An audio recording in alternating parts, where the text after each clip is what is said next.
Hey, I'm Alec Price. I'm making 2006 style video blogs just to sort of talk about stuff like we used to back in the day. I had a fun day today. I've been having a crazy life. I've been both stuck in the mud and not doing much, and just like having crazy shit go down, just like with people I know, like just like random shit. It's been exhausting and stupid and kind of not a big deal. But it's been a weird week. Today I got to go meet with a guy who I worked on my movie with, this really talented comedian performer that I really like. I like that he's from Cleveland. I didn't realize until I made this movie. I tried to cast the lead, I was having trouble, and I ended up flying a dude out from Chicago. This Antoine McKay started my movies from Chicago, and when he, as far as like I didn't, when you think about your voice as a writer, like I don't consciously think about it, but when actors from the Midwest, like my region of the world, like read my dialogue, they like intuitively get the sense of humor and the timing. I really took for granted growing up when I did comedy that all my friends were like went to the same college and from the same hometown, and we'd write each other's scripts, and we both like intuitively knew like the sense of humor of it. And I felt like that would go through the rest of my life, but I'll write what I think is a very straightforward script, and I'll hand it to someone, and they'll have a very different starting place. So I'm really excited to be working with someone who has the same voice that I do. Same age I am, same hometown. I've seen him perform like very much in my wavelength. I'm very excited to be working with him. And I'm working on my next movie, and you know, a lot of people might give me shit, and I think fair point, that I'm like kind of excited to be making a movie with like a cis white dude. Like I've talked so much shit. Like I didn't want any white people in this movie. I don't want to work with non-queer people. But the fact is, I'll my queer friend. I've offered anyone who's queer who wants to make a movie with me, call me. I'm like available, and people, you know, I haven't found the right click yet for that. Whereas Paul like shows up to the meeting with ideas. Like he's actually like as excited about it as I am. And I'll work with anyone who's talented who want to work with me. Like if queer people call me, if you don't like that I'm working with a cis white dude as my next project. I mean, I'm sort of with you, but like, dude's cool.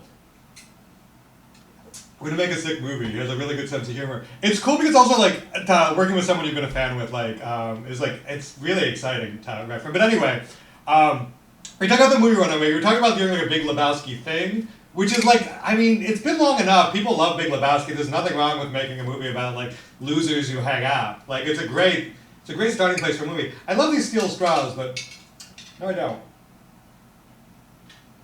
Yeah, they make everything taste like steel, which I try to embrace it. You know, every flavor. I'm a weird drink guy. I don't mean to digress.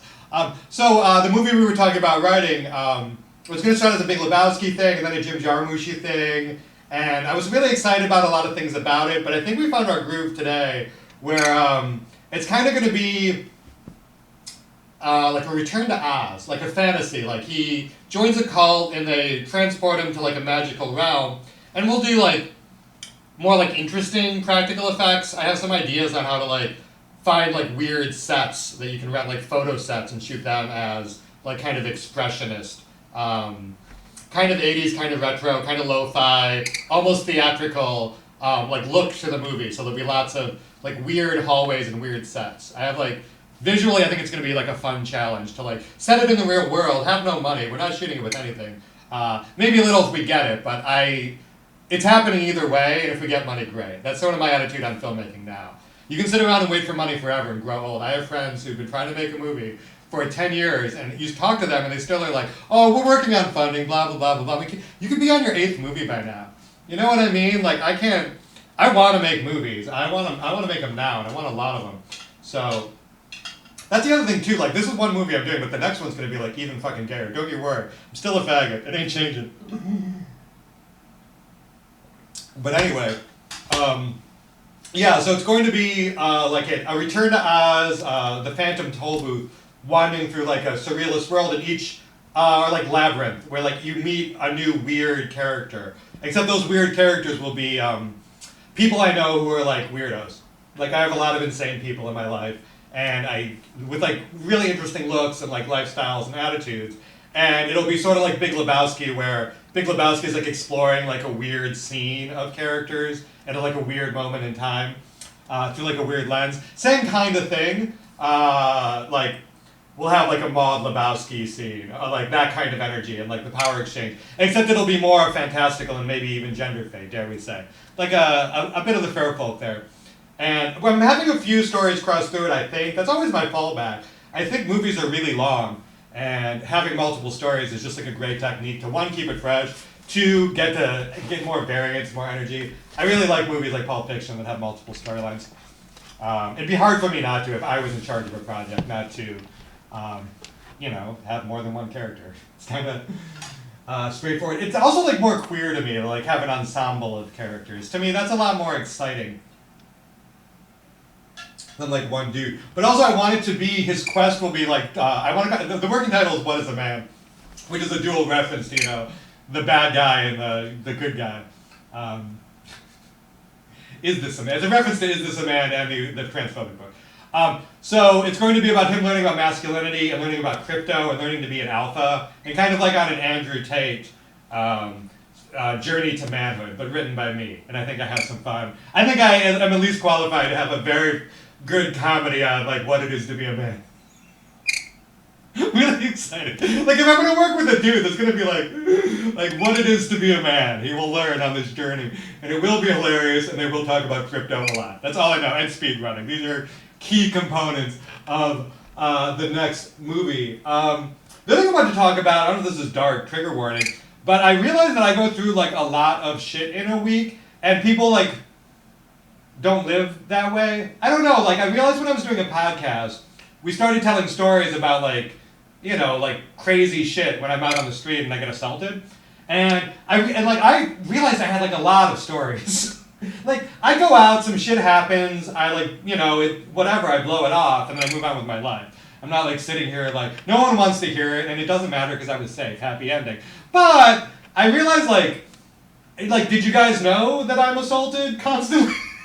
Like, is that like worth mentioning? Is that interesting to people? Like, what's the story? Like, I realized on my podcast there were 3 stories in a row that ended with me having to run to a car and like beat someone who was out to get me. I made a video blog on my birthday about when I kind of got into one.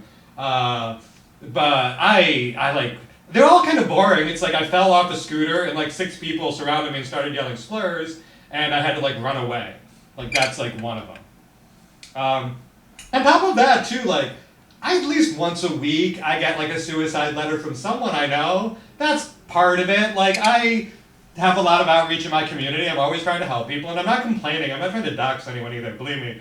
Like if you think I'm talking about you, there's 500 other people who do too. Like people like mother me and it's cool. I'm happy to like listen to people. But my God, like the amount of in a week, like if you knew how many like phone calls and I like it's just like on top of everything else, like that's some shit. And like I don't know, like all my friends are crazy, right? And you have to make a choice in your life. Like my friend Myra was like, I was like, man, I'm tired of hanging out with crazy people. I was like, what do you do, hang out with cis people? I'm like, fair point. Like, and that's what it is in life. When I hang out with sane people, they are insanely boring. Like people my age who like didn't have kids, like some of them are amazing. Don't get me wrong, but like a lot of them just have kids and like want to talk about TV and like they're the most boring people in the world. But so if I want to go hang out with cool people who didn't have kids, they are like oftentimes just absolutely batshit insane. Just some of the people I know, and I don't mind. Like I'm like whatever. With boundaries, you can hang out with anyone. Like people are like, why do you hang out with that person? I'm like, we're in a bar talking for 2 hours. We do it once a month. Like what is, like why not? If they have good stories and they're fun to drink with in a bar, just don't let that bleed into other parts of your life. However, no matter how good you think you are at boundaries, there's always a new type of crazy with a new technique. And then after it happens to you, you hear like all the... Anyway, and again, like I'm just going on because I've had a lot of shit lately. I've been having like a lot of stress. I'm getting assaulted. Like I mentioned... was there one in the last couple days? Let me think. I don't think so. But like they very easily could have been. Like that's where I'm at. And on top of like all kinds of other shit in my life, like I've been upping my progesterone again and it's gonna make my ass super fat and my body super thick and it'll make my emotions feel good. But there's usually like a few weeks of adjusting and like it is fucking PMS and puberty, like whatever, no one's put a gun to my head to make me take these things, it's my fault. But god damn it, some days, like it was so much easier when it was just like a dude. Like hormonally speaking. Like dude hormones are pretty simple. just involves like kind of being horny more, which was awesome. They say guys think about sex every 7 seconds, and that was true when I had testosterone in my body. Now every 6 seconds I'm bored. Really sad. I don't think about that shit anymore. Like whenever like transphobes are like you only transition to like do sex stuff, it's like that. I wish that were the case. That seems like a good deal. Like that kind of pervert who became a girl to be a pervert. Like I envy that because like I just became a girl and thought things would stay the same. But I became a girl and like my libido just went like out the window. Like TMI perhaps. And like I still like do all right, but. Man, it is not as fun as it used to be. There has not been much gooning in my video blog. Video blog, what's the goon sitch up here? Not going good. I don't even think about that shit that more. I'm like asexual and fighting it hard. I take all these weird drugs. I take testosterone gel. I rub that upon my genitals. It does not work. I'm allergic to Viagra and Cialis. I'm still open to it. Anyway, the battle to regain my soul is being won by the forces of evil and banality. What else is going on? Oh, today is 420. Happy Hitler's birthday. That joke never gets old. Never. Not a year has gone by, someone hasn't said it to me. Chuckle, chuckle, never gets old. It's like a good old 9/11 joke. Like, not really funny, but more of like a generational tradition. More of a language. Like people greet each other. There's no way I'm posting this. This is the dumbest thing I've ever said to a webcam. Yeah. Anyway, but to continue as if I will, and I must have, obviously. Today is 420, and I always got a little spiritual on 420. I remember when I was a young fae, I always thought I was not really a stoner till later in life. And I always thought 420 was insanely stupid because the most annoying people would get too excited about something that was goofy and corny and kind of Cheech and